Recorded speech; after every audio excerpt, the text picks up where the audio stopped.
If you're looking for a budget sword that's dedicated to cutting soft targets, a niuweidao might have caught your eye.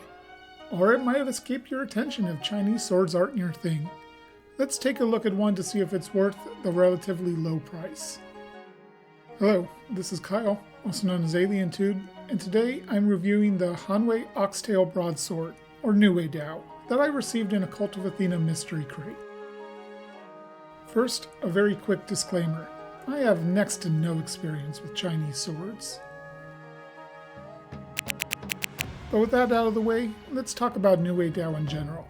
They were developed in the 19th century as dedicated cutting swords for civilians. They feature a short, single-edged sword that swells in width at the sweet spot for cutting, and they get quite thin there as well. This makes for light, fast swords that are vicious cutters. This is much the same geometry as a falchion from medieval Europe, and if you were to put a more European-style hilt on this sword, I think it would look almost indistinguishable from a falchion. There are several models of niuweidao pretty readily available on the market. You have this Hanwei version, which retails for about $245 on Kult of Athena, LK Chen's version for around $300, and many of the custom katana makers, such as Jaku Sinosword, Ryujin, and Ryan Sword, have a variety of versions starting at around $200. Unfortunately, I don't have any of those, so I can't do any comparisons between them, but it's good to know that if you're in the market for a niuweidao, there's a lot of options.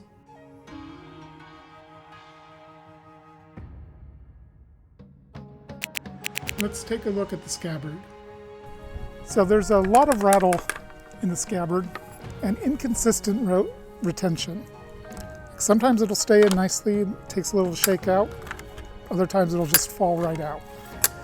I think that's because the fit is just really odd. Let's see if I can show you this. If I don't slide it in exactly right down the center of the blade, if I do it like that, it goes in all the way perfectly. But if I try to glide the spine across it, it's binding there the whole time. And then if I do it with the blade, it binds a lot. It's a really finicky fit. I'm actually doing better this time than I have almost any other time, of course, when I'm trying to show you it.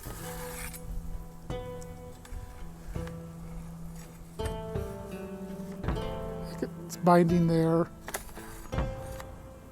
Now it's binding there. Binding there.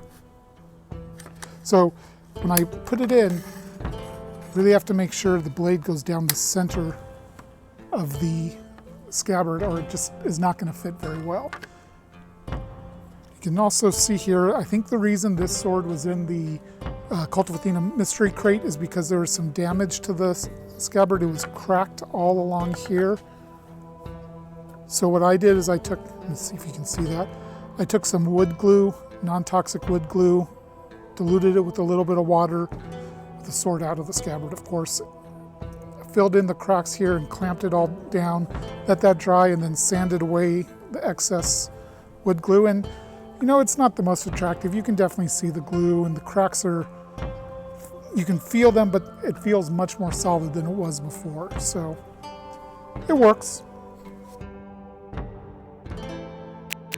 The hilt on the Hanwei Oxtail Broadsword is made up of a pommel, spacer, and disc guard made of brass, a red nylon tassel, and a wood core grip wrapped with imitation rayskin under nylon cord. The brass parts are all well-formed and attractive. Hanwei also offers a version of this sword with stainless steel fittings rather than brass. Personally, I think the brass is a more attractive look, especially combined with the red of the tassel. One complaint I have with this sword is the pommel construction. According to Kult of Athena's listing, it's threaded onto the tang rather than peened. I would certainly prefer it to be peened. The nylon on the grip is extremely tight. While the transitions to the brass pommel and spacer are a little unrefined, they're not problematic. The nylon is somewhat larger than the metal parts, which creates ledges, but they're not uncomfortable in use, as they would be if it were the metal that was overhanging the nylon. Moving on to the business end, the blade. Here's the measurements I took of the dao.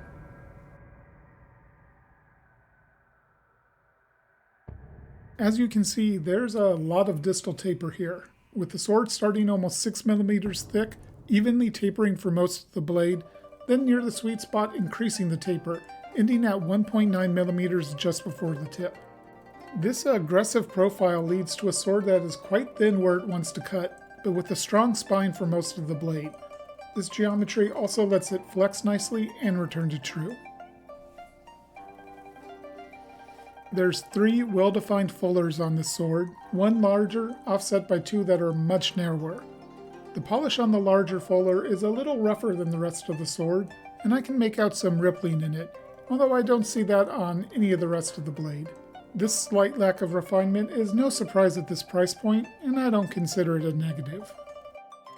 One noteworthy thing about the 2 very narrow fullers is that when cutting water bottles, it's easy to get water droplets in them, and not so easy to get them out. I think WD-40 or some other water displacement product would work best to do so. Let's talk about edge geometry for a moment, because this is an area where I think Hanwei is generally ahead of the curve. The dao features one smooth bevel from the spine of the sword all the way to the edge with no secondary or micro bevel, which really helps add that extra bit of effectiveness when cutting. If you look at other brands in this price range, many of them make their swords as blunts first, and then they can be sharpened afterwards, usually with a pronounced secondary bevel. Hanwei seems to avoid that on most, if not all, of their swords, and I really appreciate it. Now I'm mostly speaking about European swords here, but the superb shaping applies to this Chinese dao as well. Now on to some footage of the 2 cutting sessions I've had with this sword.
So handling wise, this sword is very light, very nimble. I feel like I have control of it all the time. As you saw, it cuts quite well. It's very sharp. It's got superb geometry to the edge. One smooth bevel from the spine all the way to the edge. No micro bevel, no secondary bevel. And if you look, I hope you can see, it gets very thin right at the sweet spot and very wide too, which makes for an extremely effective cutter. I imagine this would cut through tatami very well. I'm not personally a tatami cutter, it's just way too expensive for my tastes. But this has the geometry to be a very effective cutter. And like I said, it is very nimble, it's very light, while still having the point of balance is further out than you would expect for such a light sword. But it doesn't feel point heavy. It definitely has some authority to the cut, but it doesn't feel like it doesn't feel clunky in the slightest. I always feel like I know where it's going, even though on my cutting, I had some pretty bad accuracy. I was having a bad day on my second cutting session with this sword, and my accuracy was all over the place. But generally speaking, I still feel like I know where the sword's going, and it feels good in the hand. The grip is extremely comfortable. I would say it might be just a little bit on the large size for me, especially in this dimension. Right in here, it feels just a little bit large for my taste, but not bad at all, that's for sure. Unfortunately, I don't really have another sword that is comparable to this, so I don't have any comparisons to do for you. But for the price, this is a very nimble, agile sword that is a lot of fun to cut with. And now it's time to talk bottom line. Is this sword worth the roughly $250 price? Keeping in mind that I didn't pay that price, I received this in a mystery crate, I think it is worth it. If I had bought it for that price, I would be happy with it, assuming it didn't have the flawed scabbard. At this price point, it's pretty uncommon to find a sword with such excellent edge geometry and that works so well as a cutter.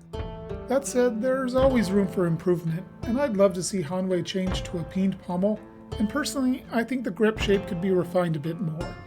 Still, even with those minor complaints, I think this sword is well worth the price. And that's going to wrap up this review.